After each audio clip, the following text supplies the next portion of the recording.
ओं श्रीपरमात्मने नमः। अथ अष्टादशोऽध्यायः। मोक्षसंन्यासयोगः।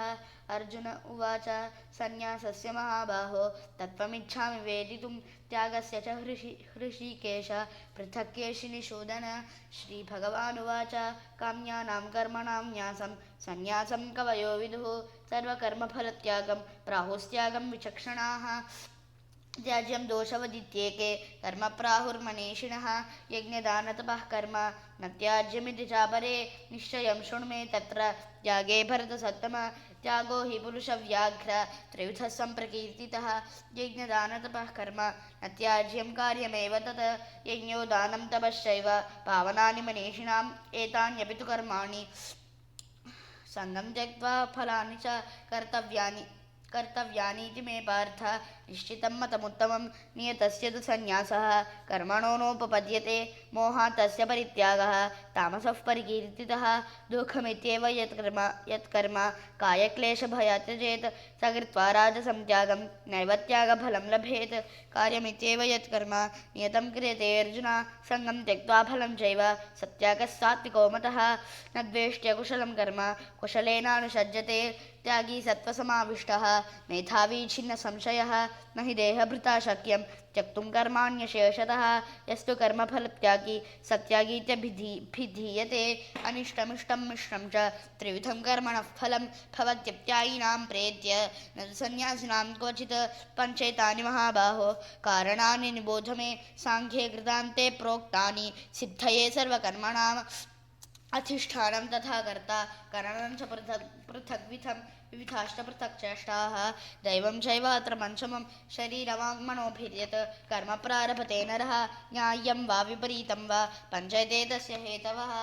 तत्रैवं सतिकर्तारम् आत्मानं केवलं तु यः पश्यत्यकृतबुद्धित्वात् न स पश्यति दुर्मतिः यस्य नाहङ्कृतो भावः बुद्धिर्यस्य न लिप्यते हत्वापि स इमान् लोकान् न हन्ति न निबध्यते ज्ञानं ज्ञेयं परिज्ञाता त्रिविधा कर्मचोदना कर्मकर्तेति त्रिविधः कर्मसङ्ग्रहः ज्ञानं कर्म च कर्ता च त्रिधैव गुणभेदतः प्रोच्यते गुणसङ्ख्याने यथावत् शृणुतान्यपि सर्वभूतेषु येनैकं भावमव्ययमीक्षते अविभक्तं विभक्तेषु तज्ज्ञानं विद्धि सात्विकं पृथक्त्वेन तु यज्ज्ञानं नानाभावान् पृथग्विधान् वेत्ति सर्वेषु भूतेषु तज्ज्ञानं विद्धि राजसं यत्तु कृत्स्नवदेकस्मिन् कार्ये सक्तमहैतुकम् अतत्त्वार्थवदल्पं च तत्तामसमुदाहृतं नियतं सङ्ग्रहितं रागद्वेषतः कृतम् अफलप्रेप्सुना कर्म यत्तत्सात्विकमुच्यते यत्तु कामेप्सुना कर्म साहङ्कारेण वा पुनः क्रियते बहुलायासं तद्राजसमुदाहृतम् अनुबन्धं क्षयं हिंसाम् अनपेक्ष च पौरुषं मोहादारभ्यते कर्म यत्तत्तामसमुच्यते मुक्तसङ्गो नहम्बादि धृत्युत्साहसमन्वितः सिद्ध्यसिद्ध्योर्निर्विकारः कर्ता सात्विक उच्यते रागी कर्मफलप्रेप्सुः लुब्धो हिंसात्मको शुचिः हर्षशोकान्वितः कर्ता राजसः परिकीर्तितः अयुक्तः प्राकृतस्तब्धः शठो नैष्कृतिकोलसः विषादी दीर्घसूत्री च कर्ता तामस उच्यते बुद्धेर्भेदं धृतश्चैव गुणतस्त्रिविधं शृणु प्रोच्यमानमशेषेण पृथक्त्वेन धनञ्जय प्रवृत्तिं च निवृत्तिं च कार्याकार्ये भयाभये बन्धं मोक्षं च या वेत्ति बुद्धिः सा पार्थसात्विकी यया धर्मं धर्मं च कार्यं च कार्यमेव च अयथावत् प्रजानाति बुद्धिः सा पार्थराजसी अधर्मं धर्ममिति या मन्यते तमसावृता सर्वार्थान् विपरीतांश्च बुद्धिः सा पार्थतामसी धृत्या यया धारयते मनः प्राणेन्द्रियक्रियाः योगेनाव्यभिचारिण्या धृतिः सा पार्थसात्विकी यया तु धर्मकामार्थान् धृत्या धारयते अर्जुन प्रसंगेण फलाकांक्षी धृतिः सा पार्थराजसी यया स्वप्नं भयं शोकं विषादमदमेव च नैमुञ्चति दुर्मेधाः धृतिः सा तामसी मता सुखं विदानीन्द्रिविधं शृणु मे भरतर्षभ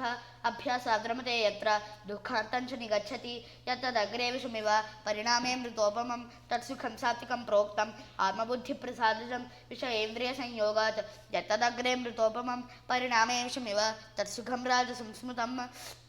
यदग्रे चानुबन्धे च सुखं मोहनमात्मनः निद्रालस्य प्रमादोत्थं तत्तामसमुदाहृतं न तदस्य पृथिव्यां वा दिविदेवेषु वा पुनः सत्त्वं प्रकृतिजैर्मुक्तं यदेभिः स्यात् त्रिभिर्गुणैः ब्राह्मणक्षत्रियविषां शूद्राणां च परन्तप कर्माणि प्रविभक्तानि स्वभावप्रभवैर्गुणैः शमोदमस्तपः शौचं क्षान्तिरार्जवमेव च